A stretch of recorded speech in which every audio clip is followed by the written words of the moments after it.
നമസ്കാരം. എനിടൈം ന്യൂസിലേക്ക് സ്വാഗതം.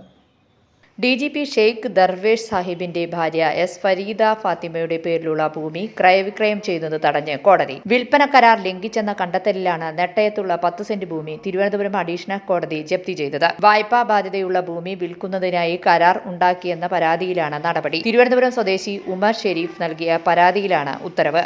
അഡ്വാൻസ് വാങ്ങിയ 30 ലക്ഷം രൂപയും തിരിച്ചു നൽകിയില്ലെന്നും DGPയും ഭാര്യയും ചേർന്നാണ് പണം വാങ്ങിയതെന്നും ഹർജിക്കാരൻ പറയുന്നു. അതേസമയം ഭാര്യയുടെ പേരിലുള്ള ഭൂമി ഇടപാടിൽ നിന്ന് ഒരു പിൻവാങ്ങലും നടന്നിട്ടില്ലെന്ന് DGP ഷെയ്ഖ് ദർവേഷ് സാഹിബ് പറഞ്ഞു. കൃത്യമായ കരാറോടെയാണ് ഭൂമി വിൽപ്പനയിൽ ഏർപ്പെട്ടത്. അഡ്വാൻസ് നൽകിയ ശേഷം കരാറുകാരൻ സ്ഥലത്ത് മതിൽ കെട്ടി. 3 മാസം കഴിഞ്ഞിട്ടും ബാക്കി പണം നൽകാതെ അഡ്വാൻസ് തിരികെ ചോദിച്ചപ്പോൾ ഭൂമി വിറ്റിട്ട് പണം നൽകാമെന്ന് അറിയിച്ചുവെന്നും DGP പറഞ്ഞു.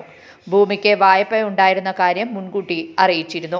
മുഴുവൻ പണവും നൽകിയ ശേഷം പ്രമാണം എടുത്തു നൽകാമെന്നായിരുന്നു ധാരണ. ഇടപാടിൽ തനിക്കാണ് നഷ്ടം സംഭവിച്ചതെന്നും നിയമപരമായി മുന്നോട്ടു പോകുമെന്നും DGP പറഞ്ഞു. News desk anytime news.